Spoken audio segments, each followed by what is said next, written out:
Okay, Paul Whiteman and Sophie Tucker.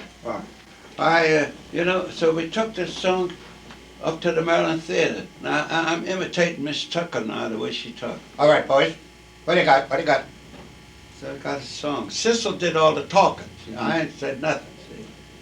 All right, play it, play it, play it. And we played it.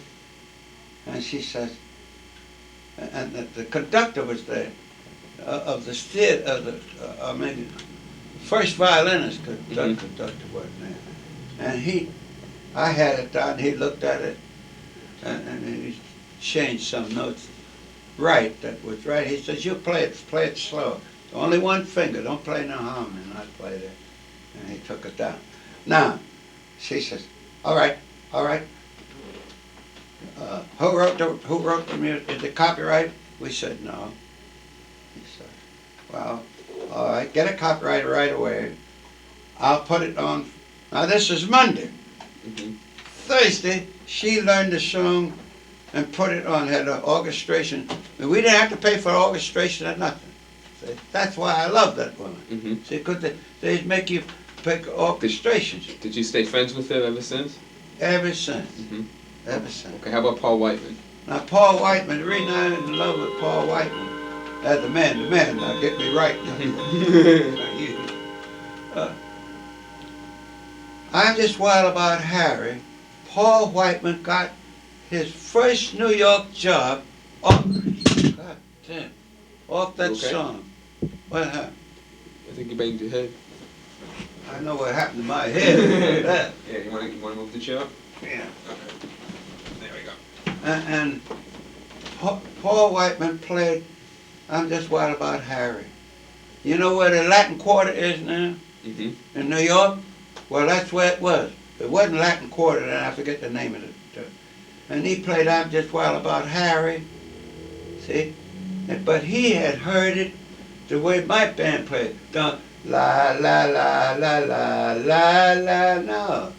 Yum da da da da rum pam da yum. And he played it that way and got halfway through. The man says, okay, that's enough. And they sent for him to come in the office. And he got the job. All right. Now songs die. See? Roy Barker was the arranger for his band. He played piano too. And when that song would die, he'd make a new arrangement, have Roy Barker to make a new arrangement. Bring it back up. Now Roy Barker, he could tell you this is not a lie. He's out in Hollywood now writing scores. That's why I love every time. 4 or 5 times he did it. When a song would die. And he would. Okay, how about the circuit, like the RKO, especially the Vaudeville, and you play, you go from one town to another. You know, when Jim Europe was killed, see, we went in Vaudeville, see. But when you break in an act for Keith, now this man was named Pat Casey, that's our agent. They say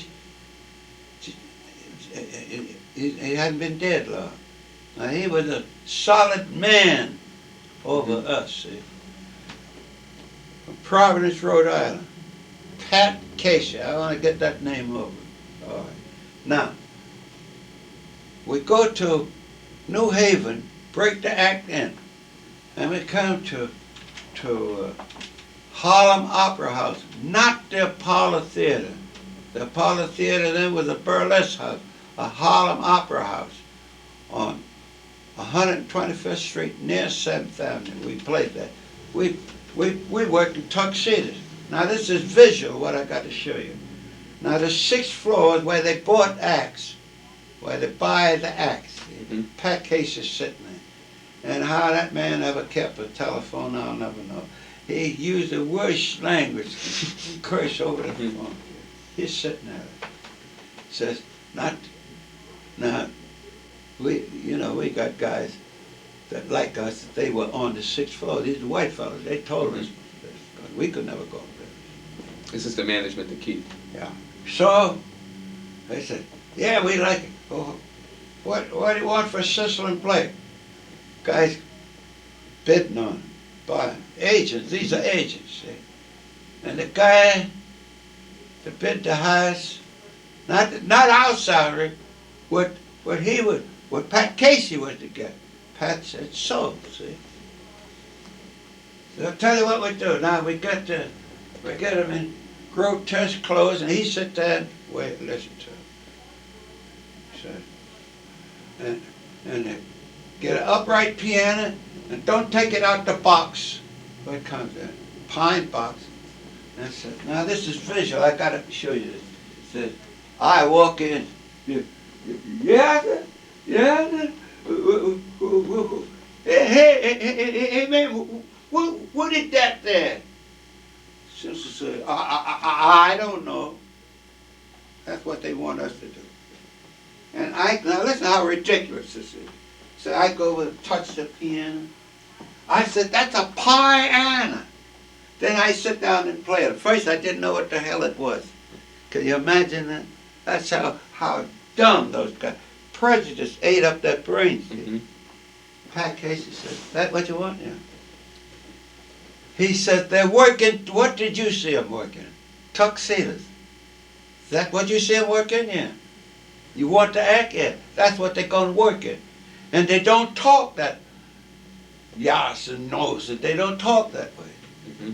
So these men play for millionaires, going to their home where you, me, and none of the B.F. Keith can't go in these people's homes. They go in the home and entertain them. Now you want to put them in grotesque clothes. They say they're going to wear tuxedos. Well, that's the way we want them.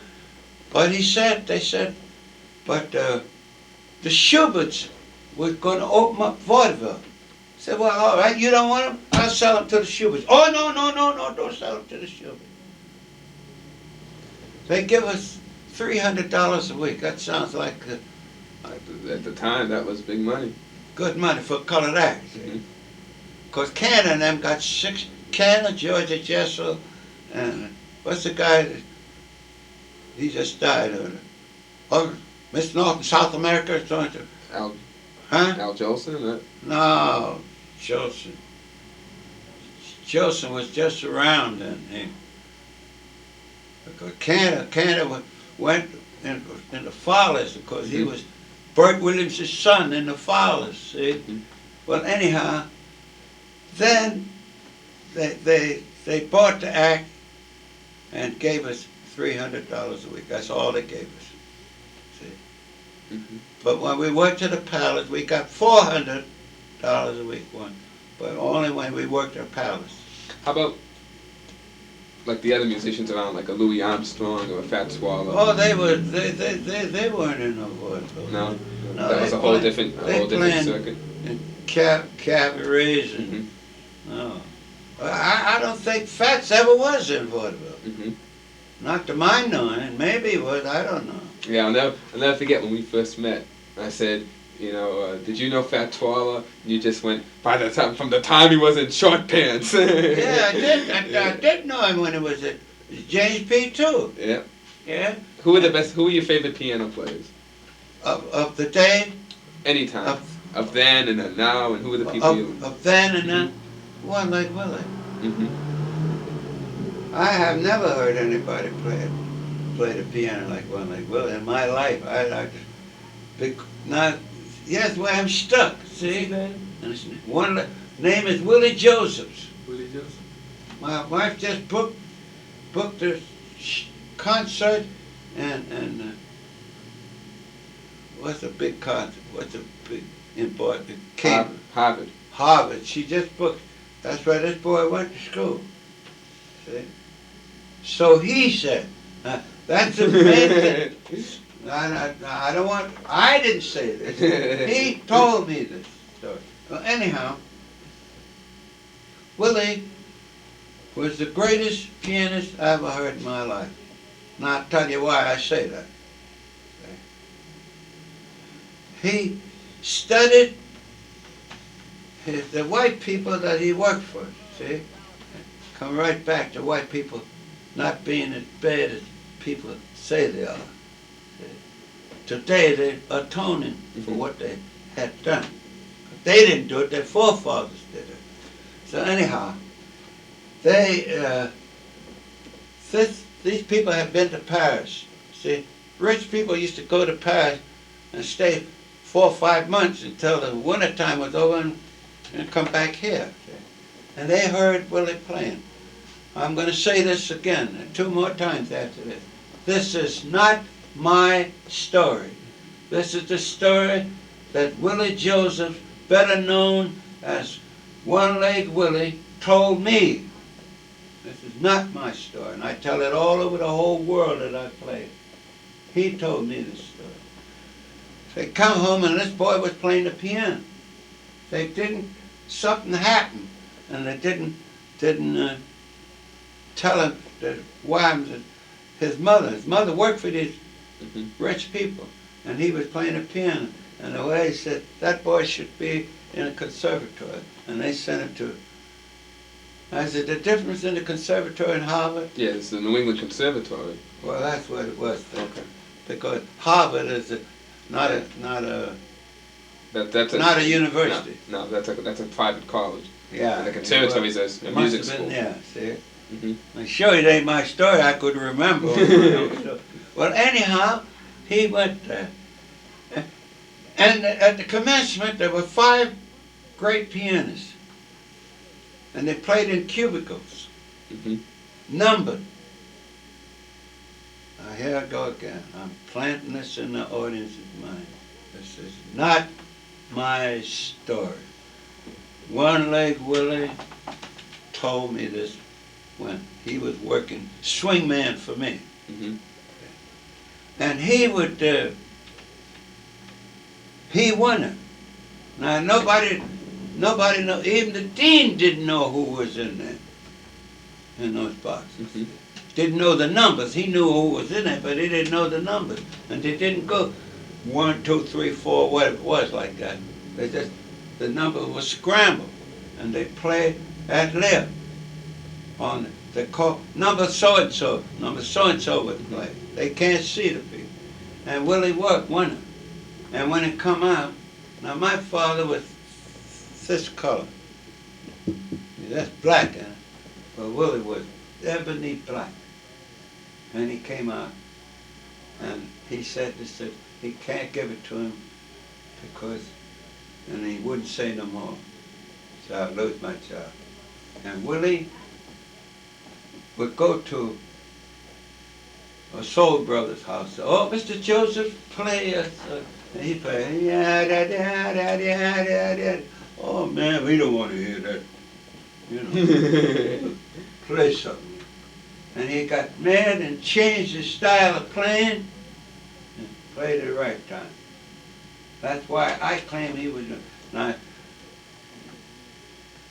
especially at Negroes. But they say, well, what are you going to do with Tatum? See? What are you going to do with James Peake? What are you going to do with Earl Hines? You're going to keep them. But they didn't touch Jimmy. See, he had 2 techniques. He had the classic technique, and he had ragtime. That's why I said he was the greatest. I'd give you an idea of him playing. I'm not going to play it all the way through because the thing won't last that long. Oh, play it all the way through. We got another tape. Stars and Stripes. We got another tape. Now this is as close to Willie as I can play it. Nobody could play it. Sound like 2 people playing. See?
player. Mhm. The sound, I can't play it half as well as that fellow played it.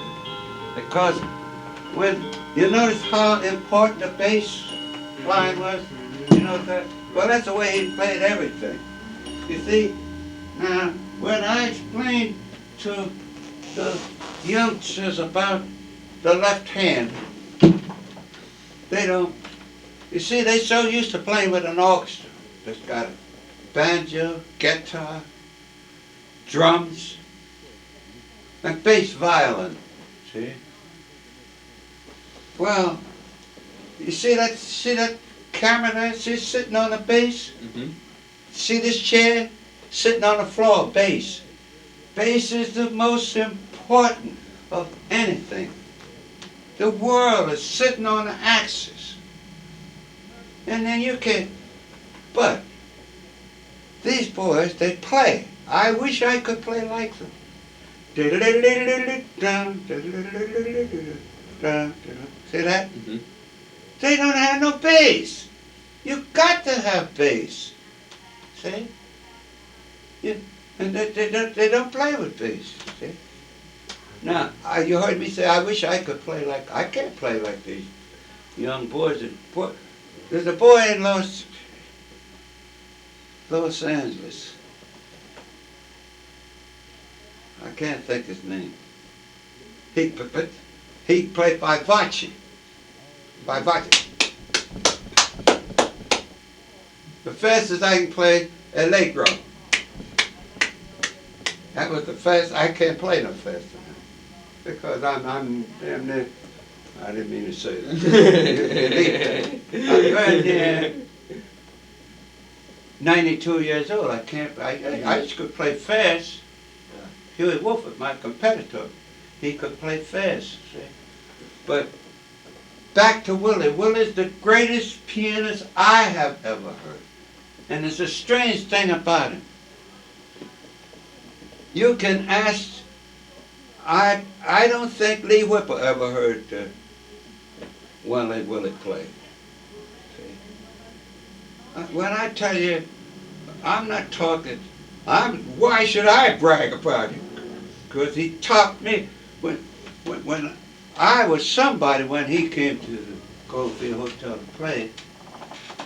And then it got so, they say, let's go down here, that one-leg fellow played the piano. They never said that. Let's go down here, Eubie Blake played the piano. No more. They never said. That's how much he played. But he was drunk all the time. How about you? Did you drink? He came in 1907 and 8, and he died in 1908. He got on to, first, he was a Jew anyhow, see? Mhm. And I said, Willie, why do you drink so much? What the hell, I went to school all that time. Now they won't let me play, they don't want me here. They don't want me to play the music that I studied. Boy, he could play the whole 12 Rhapsody without looking at the music. Well, I know a white boy could do it. Cat Eye Harry could do it too. Is that Rhapsody in Blue you're talking about? Huh? Is that Rhapsody in Blue you're talking about? Oh, no. This is not Rhapsody in Blue. This is Liszt's 12 Rhapsodies. Yeah. How about you? Did you drink when you were young? Were you a drinker? Were you a party man? Yeah, but I never went to the extreme. Mm-hmm. I never went to you have you got how much time you got? We got plenty of time. All right, look, I want to play a number for you. Okay. That's just you said Rhapsody in Blue. I used to play it, and people didn't want to hear it, so I stopped playing. I love it. But now I'm going to play it, that Rhapsody in Blue and Man I Love. Okay. Okay. I want to play this.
Conglomeration, ladies and gentlemen, of Rhapsody in Blue and the Man I Love.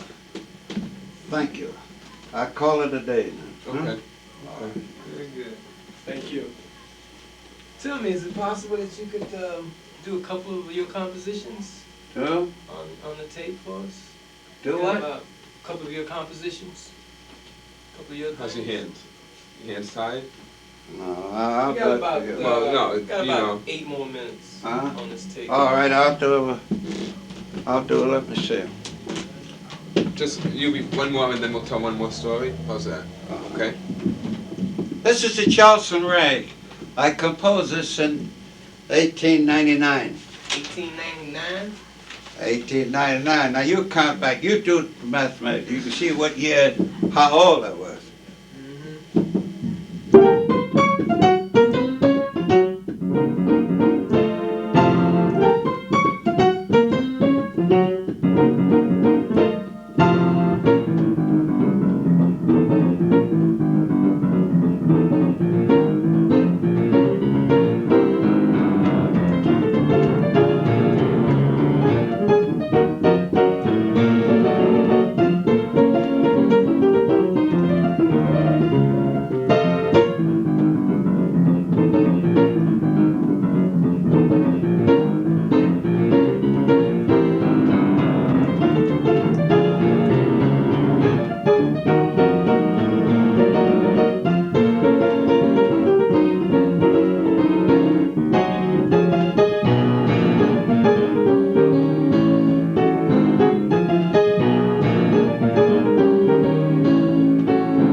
Charleston ring. 1899. Huh? Yeah, you were very young then. I've Where been you born? stepping over these things for 72 years. Never fallen on one yet. Okay. Our last question. All right. I don't know if you can answer it. Okay. But did anything ever happen that you said, that as soon as it happened, you said, I'm never going to forget that? You know, any one thing that just sticks up in your mind? Any one story that you never tell that you always keep in here? Well, not that I can recall right away. The one thing, when my first wife passed, Mm-hmm. I'll never get it out of my mind, because I show you how helpless a person is when that man's death says, I'm taking it. Now you can have billions and billions of dollars, Mm-hmm. but you can't save them. That's the most thing Did you? that at present, I had lived Mhm. thought of that. Yeah. But my first wife. Yeah. Did you meet her in Shuffle Along? Was she the chorus girl? Oh no, I went to school with her. She went to, she was 2 years older than I was, and people never believed it. And when I first took her to Atlantic City, people said, the old hustling guys, you know, say, you're gonna get in trouble. She was Jack Johnson, happened to Jack Johnson, they bring her. And that was a woman. You can't bring a woman from one state to another. I said, that girl's older than I am. And nobody ever believed her. Mm-hmm. Now, those are two I talk about. My present wife and my first wife. Well, okay. To get it on here, I want to thank you. All right, Thank you. okay. And I'll see you next time you come to Massachusetts. Huh? I'll see you when you come to Massachusetts. All right, Okay? okay. That's it. Yeah. Thank you, Okay. sir. Thank you, Professor. What's his Professor. name? What's his name again?